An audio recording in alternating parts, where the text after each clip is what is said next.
Right, let's get into it. We've been waiting long enough for it. The Xbox Developer Direct that aired on Thursday. Yes. So, this was teased beforehand. Obviously, we knew what was going on with it to some degree. We knew that there was going to be 4 games shown.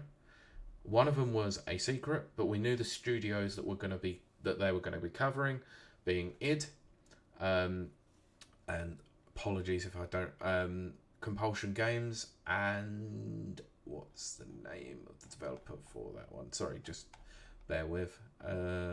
Yep, Compulsion and Sandfall Interactive. Sorry, I couldn't remember the name of the studio there.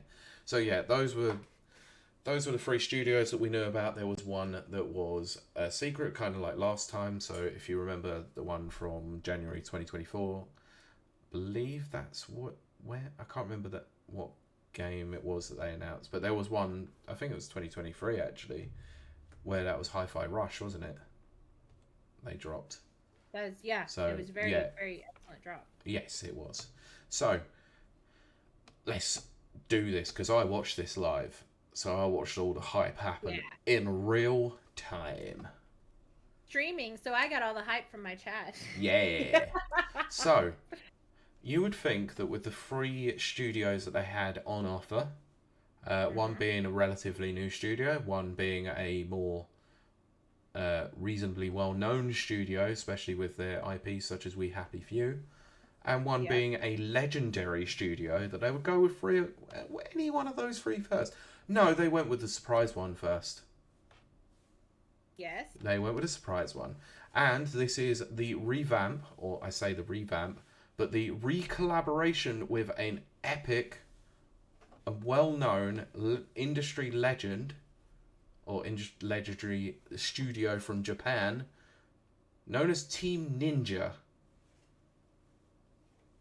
The first time that they have paired up for a very long time, because the game that we probably thought was going to be likely, and I'm going to be honest, as soon as I saw the actual when it went into it and saw the whole, the storm and the clouds and all that, I was like, "Yep, that's Team Ninja. Okay, I know exactly what this is." So let's not beat around the bush. Ninja Gaiden 4 was announced officially and shown, gameplay and all. But not only that, it's not only a collaboration between Xbox, Team Ninja, but one of the main development houses on this is Platinum Games. So this so Ninja Gaiden 4 was announced to release in fall 2025. It had a story breakdown, it had story cutscenes, gameplay, and everything as such. Um, so this is the first time that a Ninja Gaiden game has been released or has been worked on for at least 13 years. So well over a decade. Um, we will have a new playable character called Yakumo from the Raven clan, but it will be the first time. Well, I say the first time because I'm not 100% certain with the Ninja Gaiden series. But Ryo Hayabusa is also going to be returning, but there are 2 playable characters in this one. Ooh, okay. So, kind of, I'm going to harken this back to Devil May Cry 4, where you had Nero and Dante. I think that the way that they're going to do this is that their stories, their parts are going to cross at some point within the story. We did Yes. see that anyway. There is going to be a battle between the 2 of them, kind of like what we had with Devil May Cry 4 with Nero and Dante. But each Yeah. part of the story is going to play out in very different ways where you get up to the paths that lead up to them. So this is, um, if you know anything about this is like um,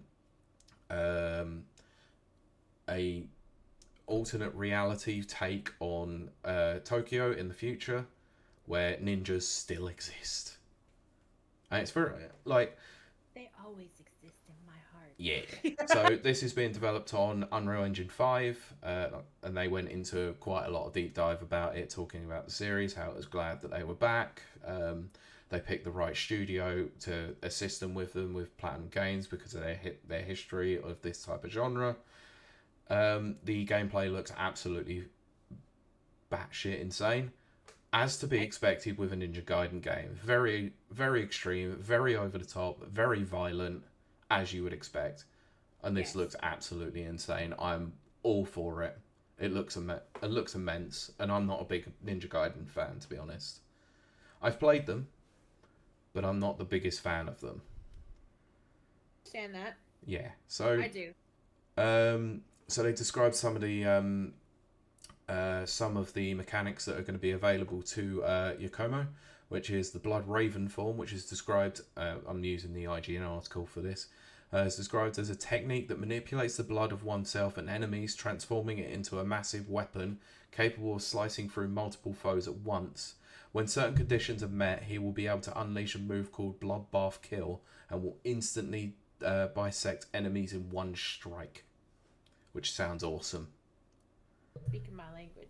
So yeah, so this was previously sort of rumored to be a potential happening. You know, ever since we had the revival of the Ninja Gaiden series in the 2D aspect last year, people have been talking, is it going to happen? And yes, it has. So, but this wasn't the only surprise that we got with when it comes to Team Ninja, because this was a shadow drop on Xbox Game Pass for Ninja Gaiden 2 Black. Now, if you know anything about the Ninja Gaiden series, you know that the black versions of any game, or Sigma for the Freeze version, is usually the upgraded or the definitive version, as they called it, of each particular game. We've had Ninja Gaiden Black on the Xbox, we had Ninja Gaiden Free Sigma on various other consoles. I think it was 360. We had a Wii U version, I believe. It was definitely 360. Yeah, but this is basically the definitive version of the 360 game Ninja Gaiden 2 that released in 2008, I believe. And I remember playing this at the time of release and dropped it almost immediately because I couldn't play it. Oh, Back in the days when hack and slashes were not my kind of thing at all. Yeah. At all. I was not a fan. I didn't play Devil May Cry. I wasn't a fan of Devil May Cry. I wasn't a fan of, all of that. So, yeah, it wasn't my kind of thing. So I dropped it very quickly. Yeah. However, there's a reason why I was alluding to one game that I've played this week but haven't mentioned, because I have been playing I played about 3 hours of Ninja Gaiden 2 Black on the Xbox. And I have some very strong thoughts about the game. Do you? The game is epic. Nice. The game is incredible. It's so much fun. Each strike is incredibly visceral and it feels the impact of every single one. It is gory. It is violent. The story is absolute bobbins. Not gonna lie, it is terrible. But my biggest gripe about this game, as great as it is, it performs like arse. Okay. It is not good. It runs on Unreal Engine 5 again, and I think Unreal Engine 5 is not a great engine that's optimized very well for new generation consoles. They're still going through a lot of teething processes, but it seems that Unreal Engine 5 is very GPU heavy, causing a lot of bottlenecks, unfortunately. I have had various instances of slowdown, desyncing. The audio issues I've had are numerous because the cutscenes themselves, the dialogue doesn't actually sync in with the subtitles or the characters' movements of their mouths. I have had delays on weapon strike sounds, everything. And my God, this is the first time this has happened with my Series X as well. I thought the damn thing was about to take off.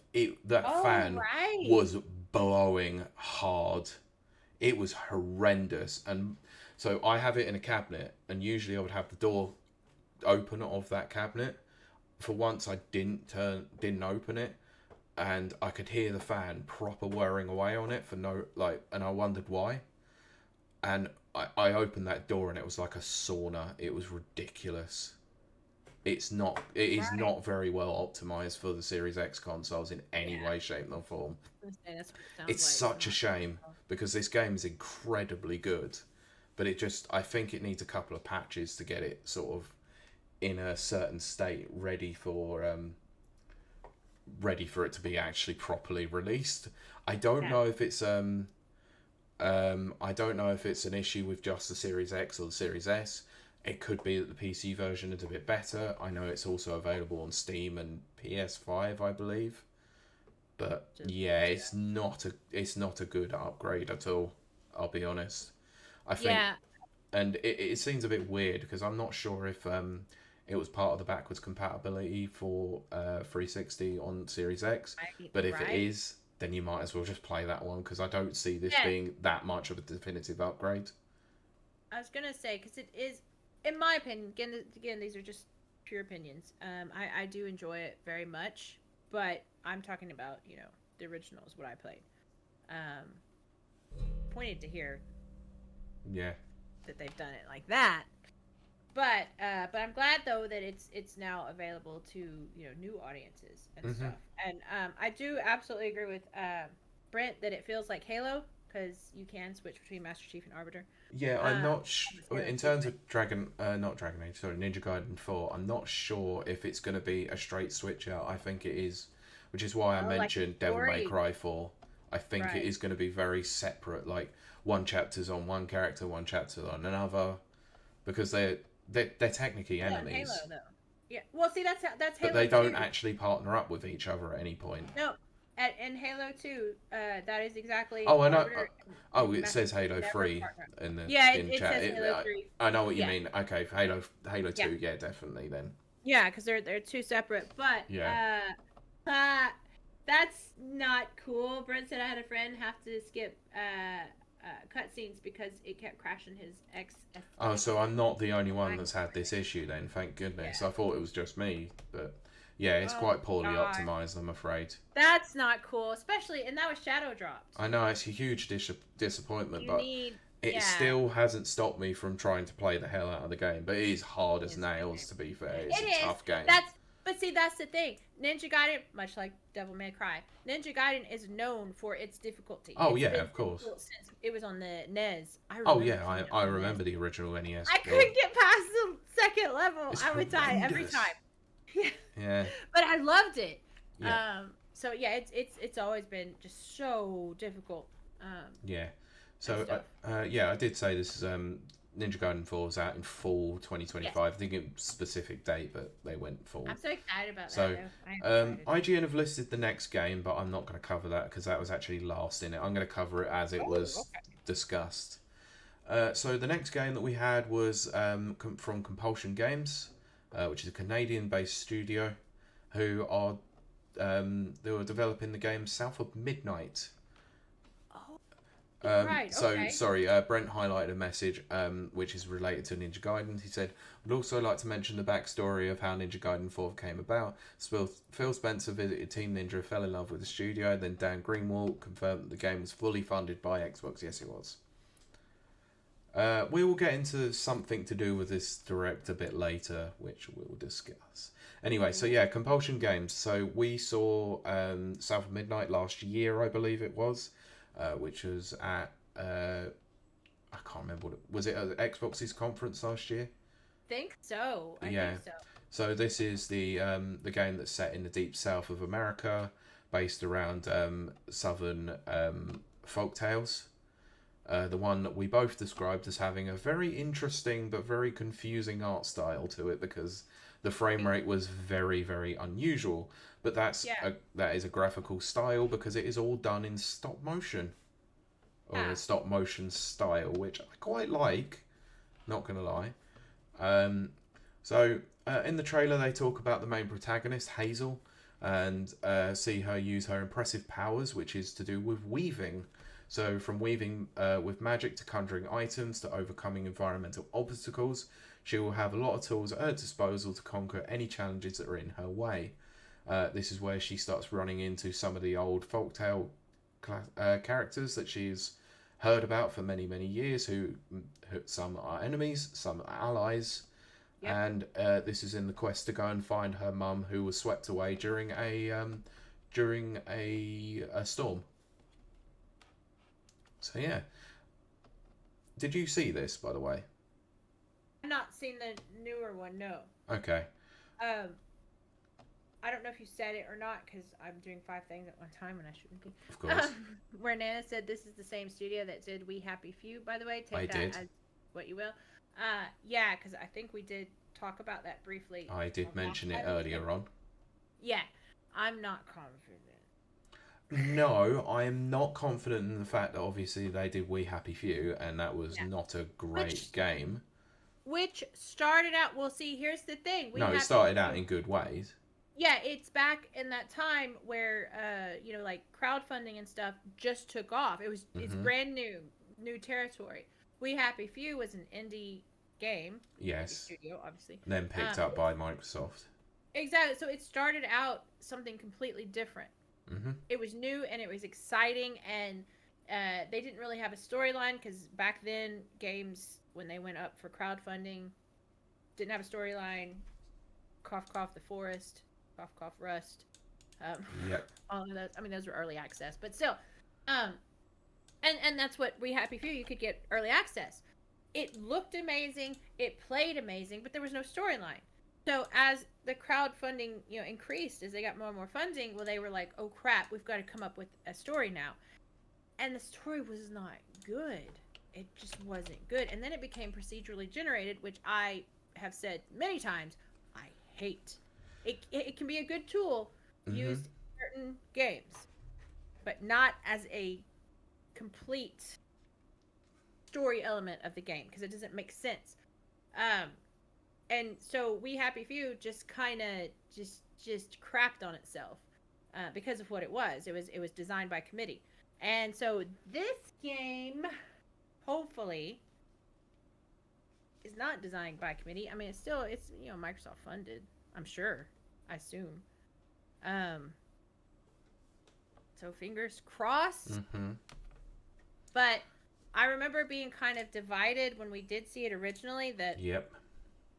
I want it to do well, but I was not confident in that art style. No, and that was the biggest drawdown for me in terms of when we originally saw it, is that art style. Yeah. It has since been confirmed that you can turn that off, Ooh, so okay, it might that's make it a good. bit more, Palatable. Literally yeah, palatable. yeah. Oh, that's a great pun. So, so I'll go into my thoughts about this because I've obviously Okay. watched this in Yes. full and was watching it as it happened. I have gone back Yeah. and watched it again as well. Right. This looks absolutely incredible. I think this looks brilliant. Okay. I'm so in I'll for this rewatch now. it. Whilst I'm not a particular fan of potentially what the combat system could be like, I think there's enough reasonable depth to it to make it interesting. Ooh. So Okay. it's sort of over the shoulder, sort of Right. Dark Soulsy, sort of like, might not be as difficult as it. It looks quite difficult in some respects, but I think this is going to be the story that's going to get me going for this the most because I think Okay. it's a Okay. very interesting and intriguing prospect. I don't know Yeah. much about Southern folk tales, obviously, because I'm a UK. I'm from the land of England, Yes. so it'll be interesting to see some of this come to life in game Yeah. form. I think the protagonist seems very likable. Yeah. I do like her. Unlike the protagonist from Forspoken that we saw years ago, and I was just like, that seems very unlikable. No, she seems like a very, very, very likable Wondering how protagonist. I It got here. it has a very particular like cast of characters that I think are going to be very, Yes. very interesting to interact with. The world looks drop dead gorgeous. This game looks very aesthetically pleasing, like in Right. motion. Obviously, with the stop motion aspect taken away from it, like Right. I'll play it with both, but I think either way, I think this game is going to be something very, very impressive to look and play. And whilst I was quite down on it the first time that I saw it, I think this has given me reasonable hope to think that this is going to be a very, very good entry in Xbox's library this year. I'm quite excited about it, and I never thought I'd say that. I know. So, I'm hyped. and we haven't got long to wait because this is coming out in April. So April 8th. Excellent. So, I'm glad to hear that. so next up, we went to France because we had Sandfall Interactive Uh-huh. who are a brand new studio, never created a game before, who have come Right. out with a quite ambitious project. They did. So, guy comes up with a concept for a game, hires his friends. This is the story that Yeah. they weaved in throughout. Hired a few friends, hired a few people to get involved in the game, and it grew from there. Right. The game is called Claire Obscure Right. Expedition 33. Right. This is one of the weirdest potential ideas I think I've ever heard, but Okay. I will get into it because Okay. this is an RPG, Right. but this isn't just your regular RPG. Okay. This is a turn-based RPG with action elements. So you can play it like a turn-based RPG, but you could also play it as an action-based RPG. Again, Final Fantasy VII. No, very, very different to that. So Okay. I'll get into it. So, Right. so we got so I'll read it as is. So we got an extended look at the game and its story, and we learned that it doesn't so much focus on good versus evil, but instead features a bunch of flawed and unique characters that must work together to stop a looming threat despite their differences. So, the story is that there is a great evil across the world that has put, I assume, would put a curse on the entirety of humanity, and people of a certain age, which the number keeps going down, all die. So, for instance, if that it's been going on for many, many years, so the one that's happened before this, which is why this is called Expedition 33, is that 34 had happened before, where everyone of age 34 were killed. So this is the story of Expedition 33 trying to stop the curse before people of age 33 get killed. Now, if anyone out there listening right now is familiar with this, because this is very old, what I'm about to say. Mm-hmm. There was a TV show slash movie in the 70s called Logan's Run. I know about Logan's Run. Yeah. And that's what it's about, except I think it's 21, I think is the age. Okay. Up on that. Yeah, once they get to a certain Yeah. age, they don't live any longer. So I am interested to see Yep. how they separate themselves from that, because that's like one of those classic, they created the genre, type things. So Mm-hmm. I'm curious to see how they're gonna like separate themselves from that pack. Yep. So basically, what they were showing within the system itself is they showed a few of the characters that you're going to have as part of your unique party, or the Right. expedition, as they call it. Mm-hmm. So the way that it works is obviously, like I said, it is a turn-based RPG, but you have action commands to make it favourable to either getting more damage, more so button presses that you would get in sort of an action RPG. Various different skill trees, a huge world map apparently that took them months to create. And apparently there's going to be so many side quests. Like, it will probably be an incredibly extensive game, like, just to complete. But completionists are probably going to get reeks of Persona, really, in terms of its play length. Okay. So it looks quite extensive, and whilst I didn't actually know much about this game going into it, Mm-hmm. you have got my attention massively. I think this looks amazing. I'm not surprised to hear you say that, because that sounds like, I know, I keep saying it and you keep saying it's different. It's what, sorry? It sounds like Final Fantasy and Yeah. Persona. Yeah, So basically the developers said that they absolutely love RPGs and they wanted to take everything great from turn-based RPGs and RPGs that they played over the years to just make it a good game, basically, focusing solely on gameplay.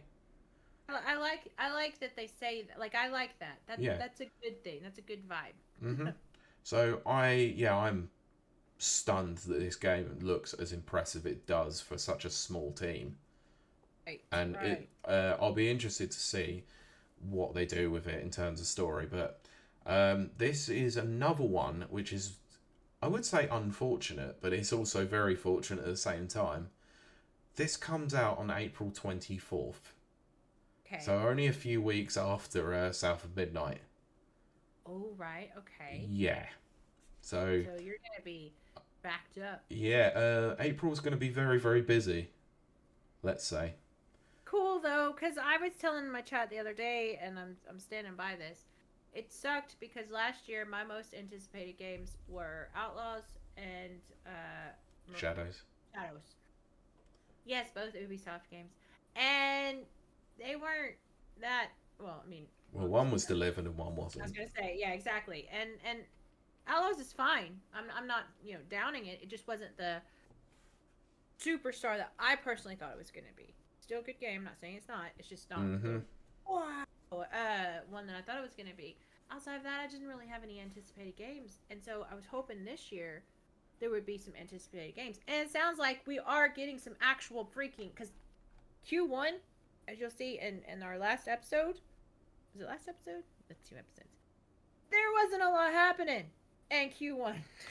Mm-hmm.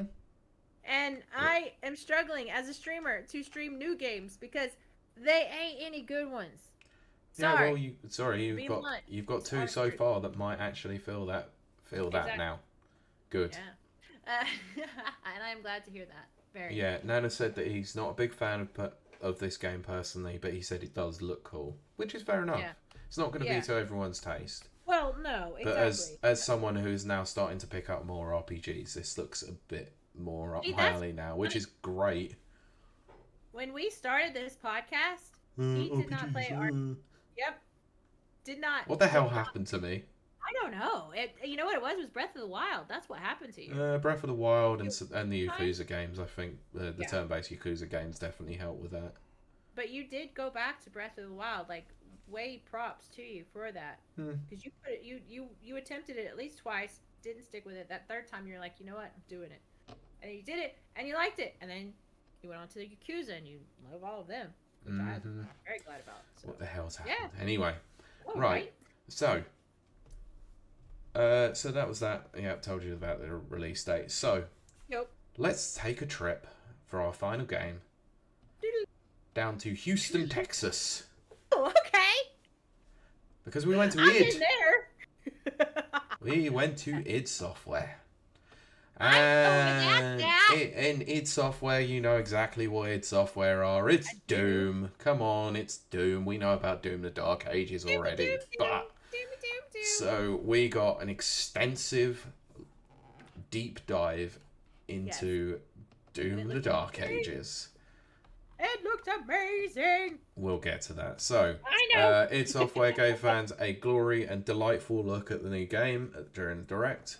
It will serve as a prequel to Doom 2016 and Doom Eternal, and will put a huge focus on making your Slayer feel as powerful as possible. Whereas Doom, so they described this basically in the direct itself. It says, whereas Doom's 2016 was about running and gunning, and Doom Eternal makes you feel like a fighter jet. Doom the Dark Ages wants players to stand and fight with confidence as an iron tank. Sorry. What? Well, it makes me nervous a little bit, but it kind of makes me think there won't be a lot of traversal, and that's what I. Yep. Cause see the jet, that's because you had to do the traversing in Doom Eternal. If you have to stand and fight, maybe this is the one. Yep. So to do so, you'll be strafing a lot more than in previous games and utilizing a devastating shield saw. Yes. Which can both block incoming fire and destroy foes in your path, and it's all mapped to one button. Yes, which I'm very happy about. They even went into it. They talked about that first, and they went, "That's all mapped to one button," and then they went, "But what about the other trigger?"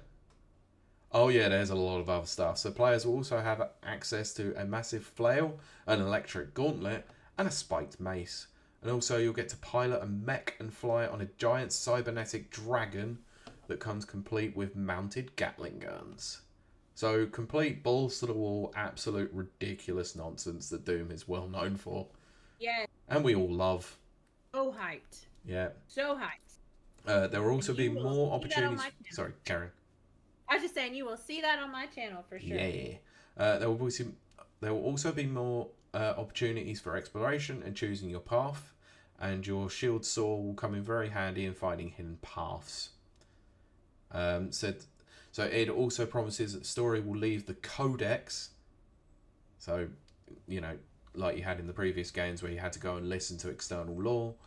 No, this is all going to be done in cutscenes. Nice. Oh, is that thing because I have like compulsions? Mm-hmm. The codex will come up while you're, playing and stuff, and Yep.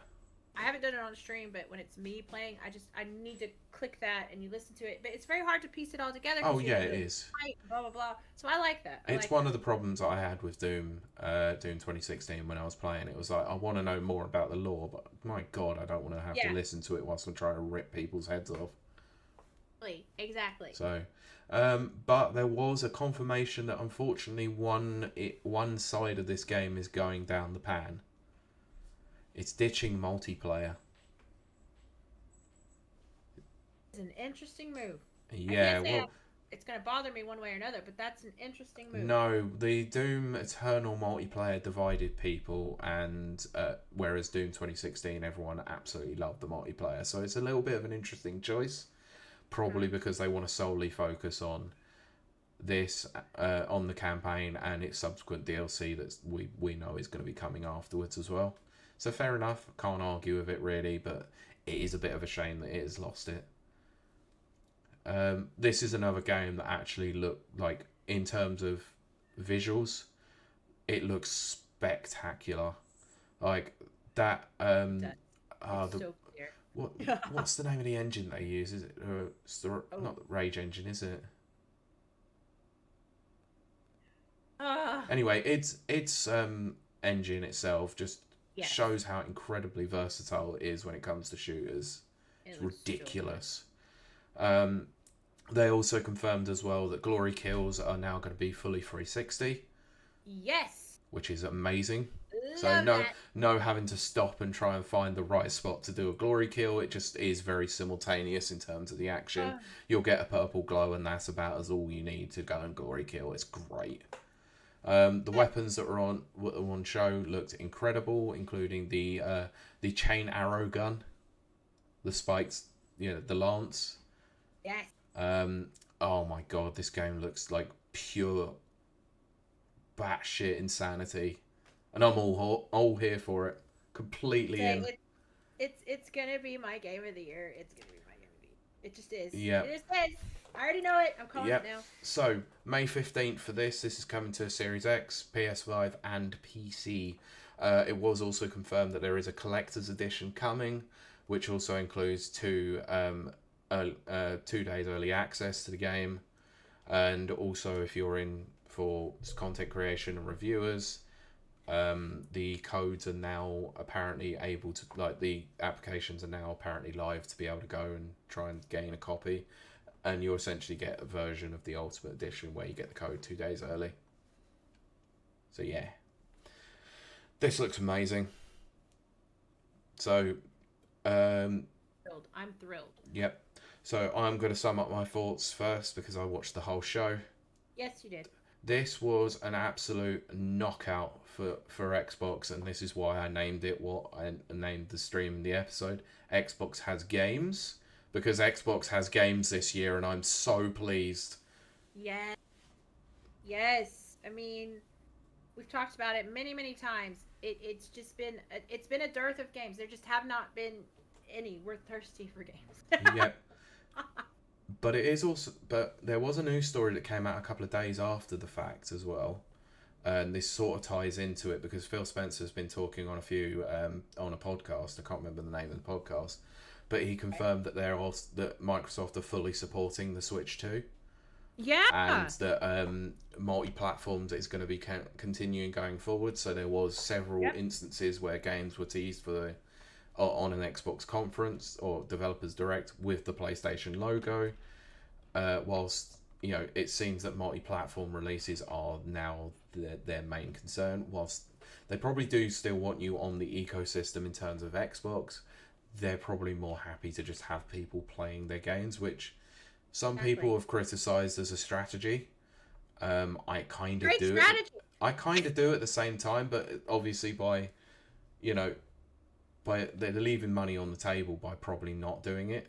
Like, I'd say that at this instance, the only company that's not really a fully third-party studio in that respect is Nintendo, because Do you think? PlayStation are putting the games on PC.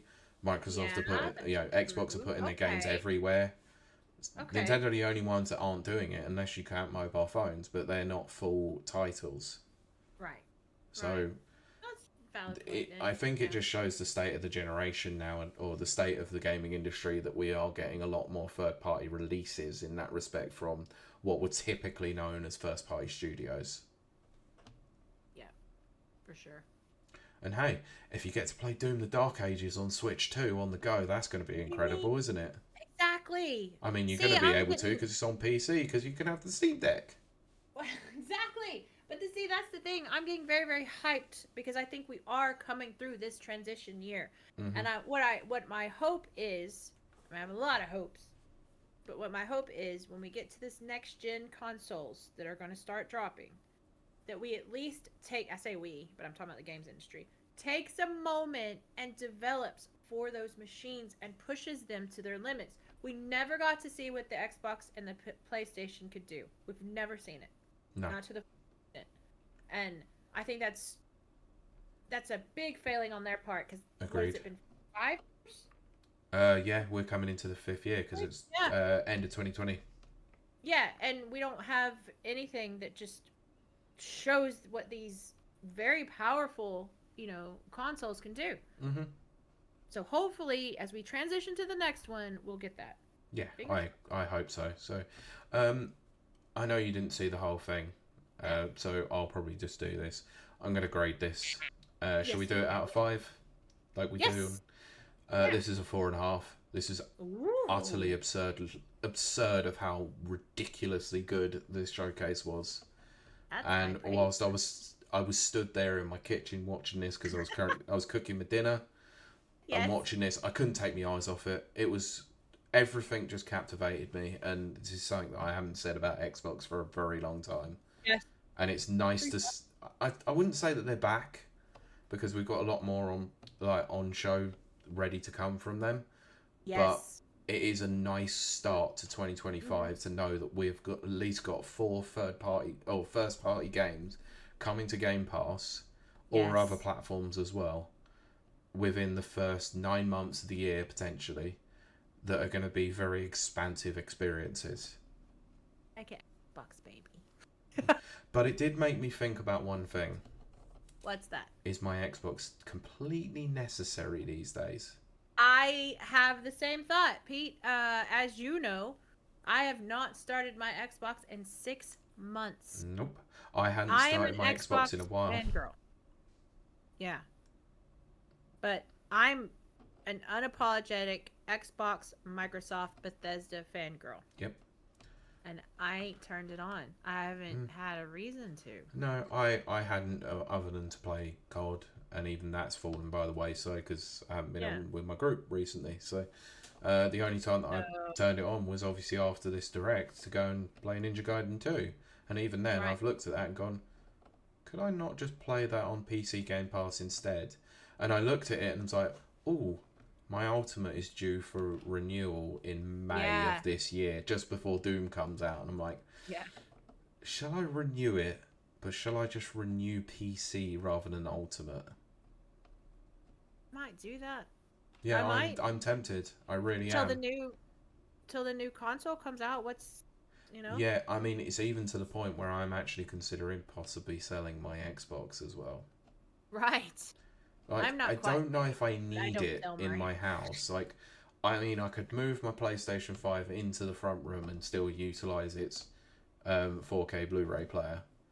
I don't I mean, necessarily need my Xbox anymore, yeah, that's especially if I'm fair. playing on PC. Yeah. Oh, it makes for pretty background stuff. See, I keep all my consoles. Oh, I know, but like the only reason I bought it mainly was backwards compatibility as well, Yeah, I and remember. Yeah. that's I think this is the only reason I probably still consider keeping it because there are games that I do play via backwards compatibility on there, like It Takes Two and Time Splitters 2 and stuff like that. So Yeah. I probably should keep it for that reason. Yep. So, I'm but yeah, tired. solid Yes. direct. Solid Snake. Good on you, Xbox. Good on you. It's true. Sony, you're up now. Yeah. Your state of play now has to need to deliver this year. Make me want to buy one of you. Look what we've had in the last 2 weeks, right? We've had the I Switch know. 2 and a very solid Xbox Direct. Yep. This looks positive for the games industry Maybe this year. it's a year, because last year sucked. Yeah. It sucked donkey butts. Yep. Oh yeah, and that comment we got from Mike Tendo on Spotify is like, yes, we get it, Pete's a Nintendo fanboy. How much of a fanboy am I now, Mike Tendo? Still a fanboy. Talking positive about Xbox. No, I'm joking. That's not Xbox. No, I favour Nintendo more than the others. I Yes, admit you it. I'm the first to You- admit it. Mhm. He says always wearing a have. Mario t-shirt. Yeah, exactly. It's fine. Yeah. I couldn't find an Xbox thing to put on today.